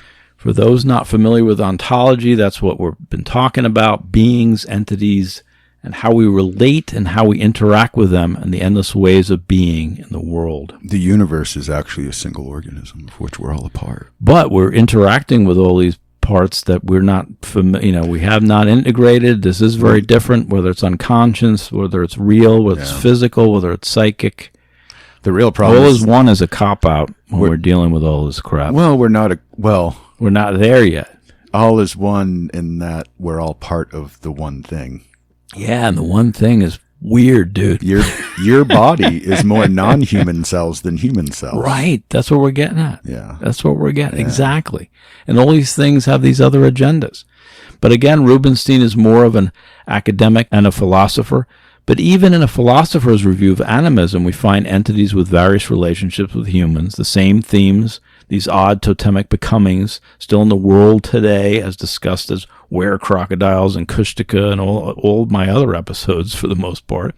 But we'll be returning to this theme when we get all werecat, by the way, Michael Hennessy's work. There's another anthropologist on deck. Oh, that's the Kanaima, right? No, that'll be part 2. The Kanaima is actually the human elements. Were-leopards are the actual shape-shifting creatures. Although there's argument that the Kanaima are shape-shifting jaguars. So there's definitely, we're going to be doing a little back and forth on that one for sure. Nice. That sounds fun. Yeah. But Rubinstein also discusses Deborah Bird Rose's work with aboriginals, the Yarralin. They seem to have the same sharing flesh with animals or complicated ontological relationships. Deborah Bird Rose describes a web of interdependencies. And again, she's talking about the human side of the equation. We have moved away from microbiology, or have we? Maybe this is why Zoo and Baphomet are pointing up and down, or they are not sure what level of the parking garage they're parked on. I'm sure it's one of the two. But back to Mertz's study for a moment. She discusses the work of Willerslev et al. 2015, work with Evany of Siberia and the Kuj, or consecrated reindeer. They go into a similar symbiotic agreement based on trust and empathy. Again, similar to her own work with were-crocodiles, the Bebelibe that we discussed. So each community has its myths about how the relationship between their founding ancestors and the totem animals were established. The ancestors decree that the animals concerned should never be eaten or harmed in any way, which is usually the way it works. Here's Mertz. Quote, each founding ancestor and totem animal then established a pact in recognition of the events that resulted in their being brought together. By making this pact, the founding ancestor and animal became one through an interontonic engagement. They then died together and went to reincarnate together.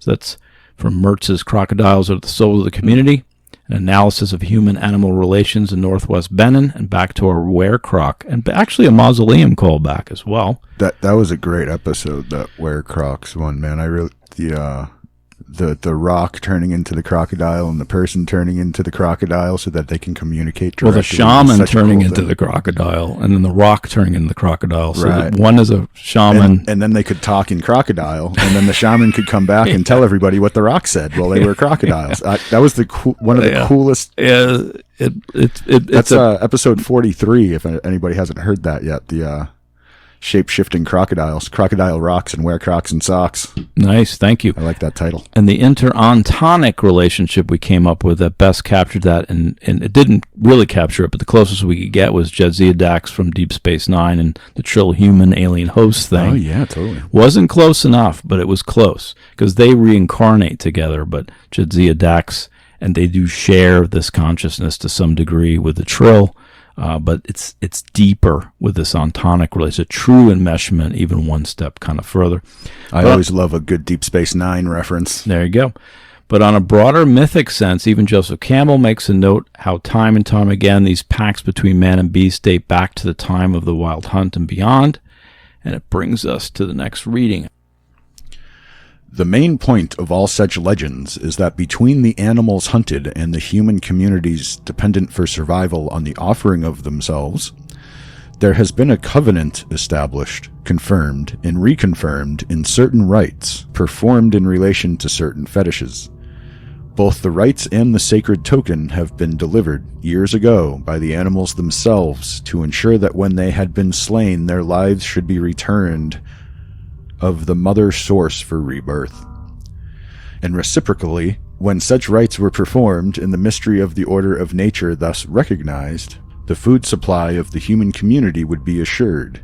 And these meetings are supposed to have been derived from historical encounters of actual human beings with the animal mothers or master animals of vision. Yeah, that from Joseph Campbell's Fly of the Wild Gander. You might be saying, hey, this is supposed to be about the microcosm, but we're trying to connect this large next level scale that we were talking about, that you mentioned. You kind of put it very eloquently. At the same time, these merging symbiotic events, I think, keep emerging, like I said, in just the next level. Like it or not, researchers are discovering, more accurately rediscovering, that how we presence or interontonically interact with beings from the less visible parts of the world is an important part of endless cultural heritages and shamanic communities, even some existing today. And even some anthropologists are noting how those who interact with these creatures seem to obtain functional and actionable insights, which are then shared with the community at large, sometimes through shamanic-like intermediaries or delegates, and that's a lot of our other episodes. Yeah. And then we find today, or at least I found during my research, that it sounds a lot like what's happening on the microcellular level, which was the weird part. Yeah. Relationality all the way down into microbiology and webs of interdependencies and relationality with strange entities and totemic theranthropic beasties all the way up. I have met the monster, and it is us. So we are the monster mishmash. Yes, master. Here's Donna Haraway again, and here's where we discover how this wasn't my theory at all, in a segment I like to call, Hey, this wasn't my theory at all. Oh, is this the dumbass bumper? Yeah, we have so. I'm going to play the dumbass bumper. You're going to have a... Dun, dun, dun! Dumbass. There's your bumper. We're going to have 9 categories of, like the interdimensional parasites. We're going to have 9 categories of my dumbass research moment bumpers. Nice. But this from Asher and Damodaran, 2016, Introduction, Human Nature, Interactions Through a Multi-Species Lens. And as always in the show notes, quote, multi-species and anthrographers have begun to explore the points of contact where non-human vitalities enter, blend, and co-produce human realities, foregrounding the interspecies encounters that inform human world making. They are now exploring the beneficial and at times the turbulent and destructive entanglements that occurs as multi-species landscape assemble and emerge. Wow. Yeah.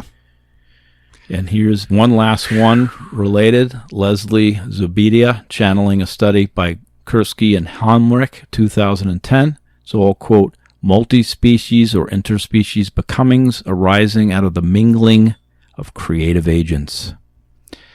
So this is what life is, and it's chimeric, monstrous. Makes little sense to me. I'm going to put a finer point on it, because I said earlier how the universe is all one thing, of which we are a part. I'm going to rephrase that a little bit. Nothing is one thing except for everything all at once. Right. How's that? Right. Everything together is one thing. Taken individually, nothing is actually just one thing. It's everything at once. A better analogy would be the everything bagel, because then it's all these seeds and things on it. Sure. And then if you're looking at it all at once, yeah. Otherwise it's just like a poppy seed that rolled away. It's an everything bagel with blueberries in it. No, nobody does that. Well, it's everything at once. It must be from Boston. It's everything at once, though. Yeah, that's the thing. No, I get you. Although the whole loaf of bread, the bagel is fitting because it is a Taurus. Usually they say donut, but bagel also works. Yeah, more Ouroboros-y, frankly. Yep. So, but I know these quotes are all enmeshed and entangled as well. I did it on purpose. Okay, I did not. But make no mistake, the Monster Lore Tour will continue to explore these creative agents, whether animal, mineral, djinn, vampire, trickster, or mind virus. The microcosm and the macrocosm are chock full of strange hordes of interacting thingamabobbers that impact our intelligence and even our genetic makeup, and even change our own perceptions of what it means to be human. Remember the origin of the word troll. I mean, back to one of the things we said, it'd be another mausoleum moment. I don't know what episode. We talked about trill. The troll is, original troll is Tryll, means becoming. Shape-shifting teachers and interontonic entanglements of becoming relate somehow back to even trolls. Becoming a thing. It might be a weird, it might be a weird tangent, but it might also be the monster. Two things come together to create a whole new thing that isn't either one of them anymore. Or less parts of the same. But everything comes back to our endless dealios with the devils, on the tiny to the gargantuan. This last part of these interspecies becomings may involve aliens, inorganic or interdimensional beings. Leavy looks at the fear as a Wetiko virus, a variation of this fear as contagion theme, which could well be another layer of enmeshment, as, quote, the energy of fear resonates with the frequency, thus entangles us with them. I also heard Rosemary and Guiley on Mike Clellan. I mentioned this once, at least once. Quote, everything is interconnected in a way. It has mystified me how researchers get tunnel vision. Yeah, agreed. Super agreed. Yeah. Very myopic, just plain. It's all connected, man. I call it anti-pattern recognition, Yeah. It's denying your reality is a dangerous thing. But if you remember, Leavy called it like psychic blindness, or Eric Neumann calls it occlusion to revelation. Yeah, and you were talking earlier about how this, these mind viruses attack the imagination. That's a big part of it too. Right, and that, and back to the idea with Gad Sad, and back to the imagination. It's definitely doing its work on whatever might be meaningful. It seems hard to do something the right way. Yeah. Much harder than it should be. The right way is always the hardest way. Yeah. Yeah. It's way easier to do stuff wrong.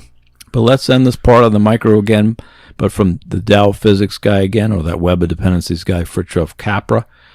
Now we delve into web of life, isn't it? Fritjof? Web of life and Dow physics. I think you're right. Yeah. Quote, the subatomic particles have no meaning as isolate entities, but can be understood only as interconnection or correlation among various processive observations and measurements. In other words, subatomic particles are not things, but interconnections among things, and these in turn are interconnections among other things, and so on. In quantum theory, we never end up with any things, we always deal with interconnections. This is how quantum physics shows that we cannot decompose the world into independently existing elementary units. As we shift our attention from macroscopic objects to atoms and subatomic particles, nature does not show us any isolated building blocks, but rather appears as a complex web of relationships among the various parts of a unified whole. Which gets back to your bagel. Well, my bagel. Your loaf of bread. The everything blueberry bagel. Don't stop that. It's a New Yorker. That's But it makes you wonder what we're growing as a collection of humans. If we ever got our acts together, like what would we create if we were all to create like a super being kind of thing? It does kind of make you wonder. But in this part of the discussion, the subatomic, the cellular, the organelle level, the tribal human level, via this totemic, shamanic, and paranormal elements piece, they all seem to point to this endless mishmash. It ties back into Wetiko, so let's give Paul Leavy the last word when Leavy channels Makua, the Hawaiian, back to that Hawaiian big kahuna we talked about in Wetiko. Here's the quote. As creators, we are autopoietic agencies in reciprocal coevolution with ourselves as well as with the universe at large. Yeah, that's what I said. He just said it better. Well, he also, but wouldn't the mirror bacteria maybe be, starting over? Bad idea. Starting over. Bad idea. I'm not arguing. Bad, like bad. Not. Like worse than Jurassic Park idea. Like worse. It would like be a terrible movie worse. Too. They create the mirror bacteria and then we all die. Like literally, they could literally undo creation in a day with that. Like, dude. Yep. Let's enjoy it while we can, huh, Maz? Yeah, that's why we have a podcast. But this captures my whole last essay, by the way, is that quote from big to small, complementary and self-reproducing to co-creators. And we needed two shamans to do this because this was Makua, the kahuna, and Paul Leavy, who was his own shaman because he had his experiences, which I think he had this kind of shamanic kind of breakthrough at some point in his life. Yeah. So I'm going to just take it up to what we've never been. Dueling Mancujos for both of those shamans. Oh, my God. Bring it to 8. Damn boy! We're off the rails, everybody. We're off the rails. So biologically, talking more theories level here, Paul Leavy does point to some biological underpinnings for the potential of a biological cause. As we talked about, he was very thorough, attacking Wetiko from all sides. Here's Dr. Larry Dossey, as found in the intro to the book Wetiko. And this is where he gets a little bit more specific into the biological. Studies in remote influence show also that harm can be extended to living things. Microbes can be inhibited. Cellular function can be retarded, cells can be killed, the activity of biochemical reactions can be reduced. Here's the key. Negative non-local intentions resemble the curses, hexes, and spells which perhaps all pre-modern cultures and many modern ones have believed. And that's from the intro to Wetiko by Larry Dorsey. Well, that's just the intro, huh? Yeah. Biology mimics our witchcraft-laden folklore. The Stranger Things, is starting to, you start to believe this stuff more, I think, as a stranger. Or is that the mind virus making us believe this stranger thing? I guess that's what we got to ask ourselves. Exactly. Yeah. Now we don't know. Now we don't know. We don't know. And psychological, shifting gears to more specifically psychophysiology, we have neuropsych perspective. Mind parasites could potentially interface and then hijack the function of the hippocampus and the temporal lobe. They would have to interfere with the memory retrieval components. And the most devastating attack would have to be on the prefrontal cortex, areas involved in decision-making. This is speculation, but what if they had to access the synaptic clefts of the brain, corpus callosum? It's just a group of fibrous material that we don't know what it does, but it seems like a wonderful idea. Why do I say that? Because it's betwixt and between. That's where the trickster lives. It sure we don't know does. what it does. It seems to be of an eliminative function. It seems to actually deaden parts of the communication between the brain, and at least according to Ian McGilchrist. Huh. What was the name? What's the part called? The again? corpus callosum is that corpus thing callosum. that splits the two hemispheres. Oh, yeah. And Ian McGilchrist was talking about how it actually sort of deadens the communication between the two things. So we do have the emissary and the master, and we got this kind of thing where they kind of doing their own things. It's a delegator. Well, maybe it's the one, deciding what is going to actually cross the brain to the other side. That's where the trickster probably lives. It's just my guess. But I'm really looking for like a neurochemical. The synaptic cleft is the other piece, because you have between electrical and the neurochemical. Right in there, a trickster's got to be in there somewhere as well. So, anybody have any clues on that? Head us in the right direction. monsterloretour@gmail.com. I'd appreciate it. And back to the spirituality piece real quick. After searching for the origins of this thing called life, Nobel Prize winner Szent-Györgyi kept having to look further and smaller into the realm of Heil or matter. He had this to say, which is why it becomes so elusive to find life. Quote, I moved from anatomy to the study of tissues, then to electron microscopy and chemistry, finally to quantum mechanics. The downwards journey through the scale of dimensions has its irony, for in my search for the secret of life, I ended up with atoms and electrons, which have no life at all. Somewhere along the line, life has run through my fingers. That's your variance and scale at work, ladies and gentlemen. Exactly. In reverse, a guy looking. But here's where I think Györgyi might be wrong. If you consider how philosopher Alfred North Whitehead championed something called prehension, which comes from the Latin prehensio, meaning to seize, which Whitehead himself defines as a form of uncognitive apprehension, which, get this, he applied to things down to the atomic particle level, specifically electrons. So some believes, at least philosophy-wise, back in the day, that there's something resembling life even at that quantum foam level, this prehensivity towards things, that things don't just pop up from the quantum foam randomly. There's a method behind the madness. In some ways, Alfred North Whitehead kind of reaches those tiny levels. I'll get more into that later, too. I can't get into it now. I'm getting way into that later. There you go. So, and then to wrap things up a little bit here, conscious theorist and panpsychist, only one quick quote from consciousness theorist tonight. This one from Don Miguel Ruiz again sounds oddly familiar to tonight's main essay on a mishmash of building blocks, or collective dream, as the Toltecs call it. I add this as a speculative component, but this symbiotic emergence of the dream of the planet that they talk about in Toltec wisdom, again, sounds very familiar. It's another way of coming at what we've been talking about with your loaf of bread here. Yeah, the time loaf. Quote, from the outside, we can see the huge living being that is the dream of the planet, which enslaves humans to work for the dream. Humans are trapped in this reality, and it's difficult to escape. The relationship of the human to the dream of the planet is a form of symbiosis. The dream of the planet provides the energy from human growth, but the price is high. There is no freedom. Humans live in slavery on planet Earth. The dream of the planet. That's what a way to put it. That's the general kind of the Toltec wisdom has that as a main component. That we're all a collective dream. Okay, I'm taking that one with me. So just a last statement here. I was just shocked that, not only was this chimeric hordedness just transitioned into hunter-gatherer, they react the same way to things we do on the micro and our early ancestors.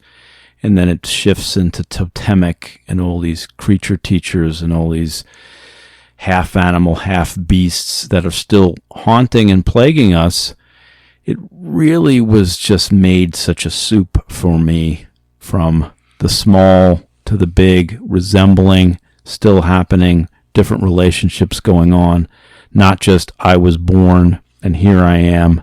It is this puzzle from the beginning that becomes a more complicated yet similar puzzle. It's the crypto primordial soup. Yeah, thank you. Well done, sir. That's what we needed to end on that. So I was looking for an ending like that. Thank you, sir. Appreciate it. Ahuguana? I think we do Ahuguano. Ahuguano theory of the week. Oh no, here it comes! Quick, to the batshit signal.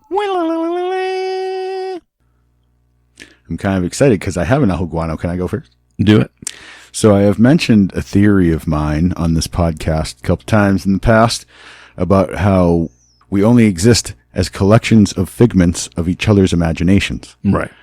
So if there is a mind virus out there attacking us in the imagination and lessening people's imagination and disabling people's imagination, then those people are unable to create the pieces of other people that those people need to actually be whole. Do you see where I'm going with this? I don't think people then see us because we're on a different level. We're literally all, like, if you are a piece of, if it's why my friends are all also wizards. Yeah. Because they don't have the virus either, so their imaginations can keep recreating me as who I am as a collection of figments of your imaginations. Right. If more and more people are having debilitative, viruses in their imagination, they're less able to create the people around them, which makes us all lesser as a species. Wow. How's that for an Ahuguano? That's pretty. I think you might be onto something though. On top of Ahuguano. Yeah. And that's it's back to the collective dream. The Wetiko mind virus is it's just not allowing us to create each other in a way that makes us all whole. Right. But we are so marginal and outside, and the people we hang out with are in such a different place. Yeah. And I'm thankful for it, because when I see no offense to folks that are just going about their life. This is why I spend my life on the dark underbelly of existence, because the Wetiko is less likely to find you there, hiding in the shadows. I disagree, though. It's the dark, seedy underbelly, but you were close. Oh, the seediness is inherent. That's inherent. There you go. My Ahuguano theory involves renaming a tiny cellular organelle at the heart of tonight's discussion. I'm submitting this formally for peer review based on my new understanding of microbiology and, back to one of those micro events that we were talking about back at the beginning of the episode there. The culture of some very primitive cells are called the pre-mitochondrial cells. These are very ancient cells. These mitochondrialists, they're pre-mitochondrial, so they don't have a mitochondria. They were called Asgard Archaea after Norse mythology. That is not what I named them. That's what they named them, as we are, researchers. And as we talked about with these four events, about the first one we believe was the deal with it occurred 2.4 billion years ago, an arrangement of some type with the mitochondria who breached the walls of Asgard, so to speak, forcefully or peaceably, we do not know. Norse mythology kind of weighs heavily into this event. Maybe the mitochondria forced its way in, penetrating the walls of Asgard, become something leading them from within, an enemy within. This has very Garden of Eden kind of feels to it, too. But this casts the mitochondria in the role of the frost giants, who again breach the walls of Asgard, again, Asgard Archaea. Isn't this like those bacteria bursting in our cerebrums kind of right now? Oh, it's the serpent in the garden, too, Yeah, yes. And here's my contribution. So the mitochondria should be renamed the Lokichondria. Oh, I like that. I think it's an appropriate change, and I think people should consider that. I know mitochondria has been taught for a long time. So it's a big change, but I think we can do it. Very scientifically incorrect, but I like it.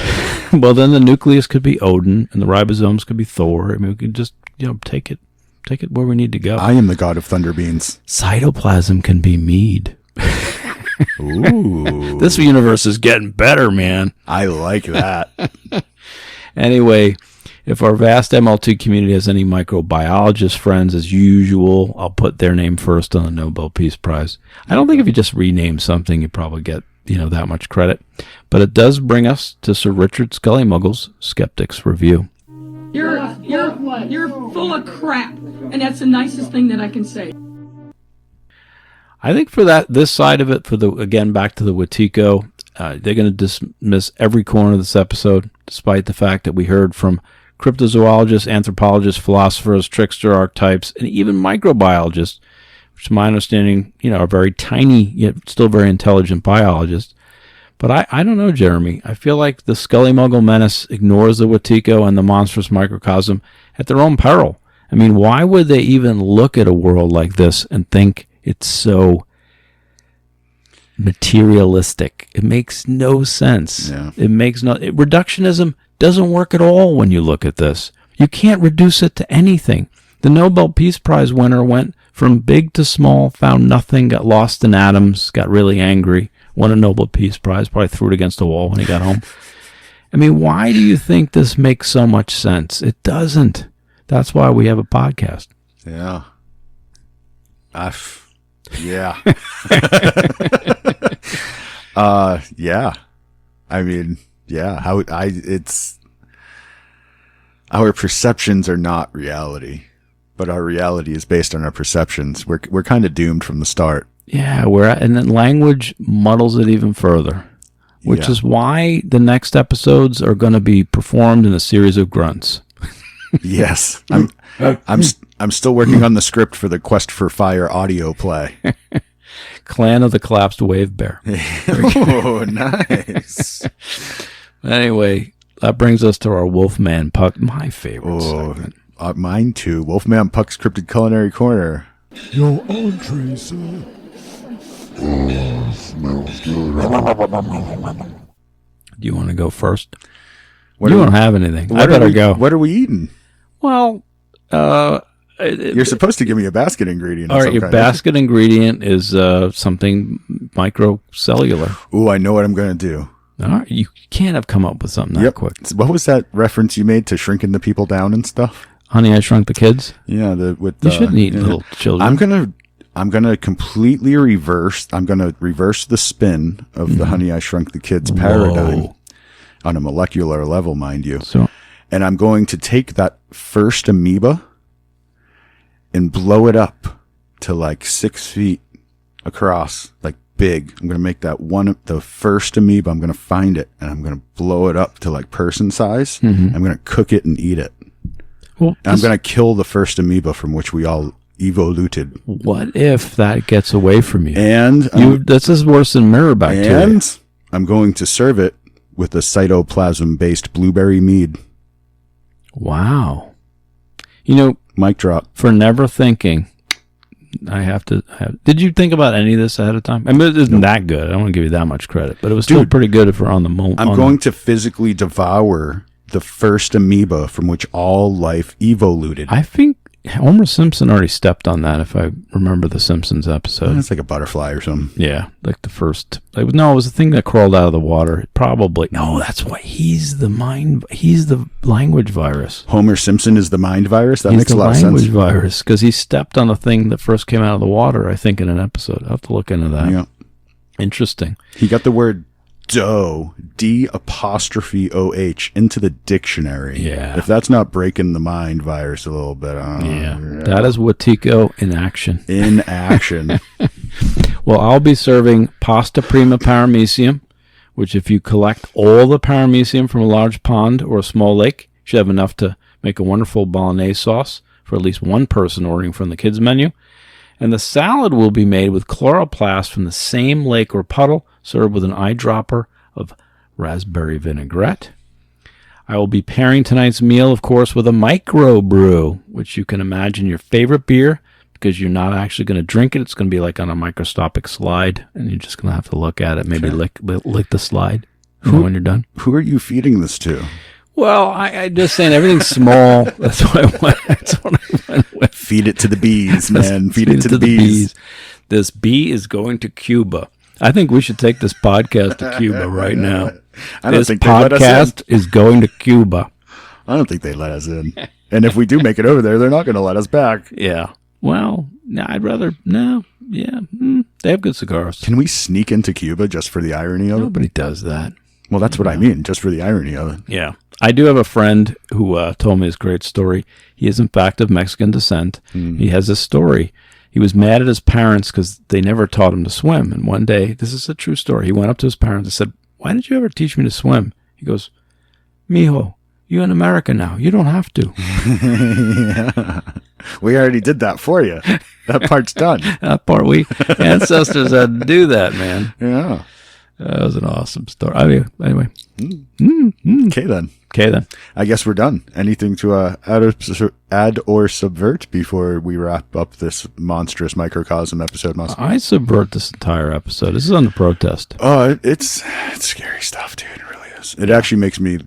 We're gonna go actually a good bit deeper into some of these points you rose in this episode. The next, piece of this arc, as it were, which is going to come a little bit down the road. But yeah, we're going to go way deeper into some of these concepts. I'm really looking forward to it. And we didn't really corroborate much of this, except don't talk about this. A couple of don't talk about this. The crazy part is I still haven't seen the actual script for this. I didn't know what you were really going to say in this until I just heard it.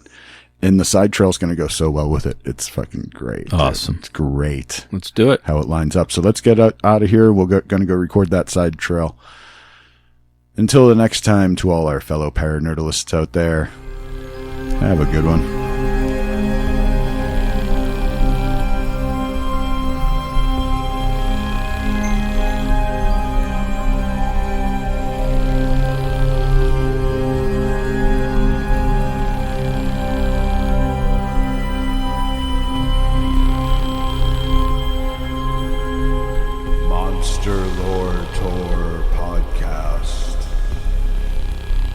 What we say has great implications, I think, for this reality. I think that's what we're beginning to realize, which is why I'm moving up my 14-part Jessica Alba series. Ooh. Yeah.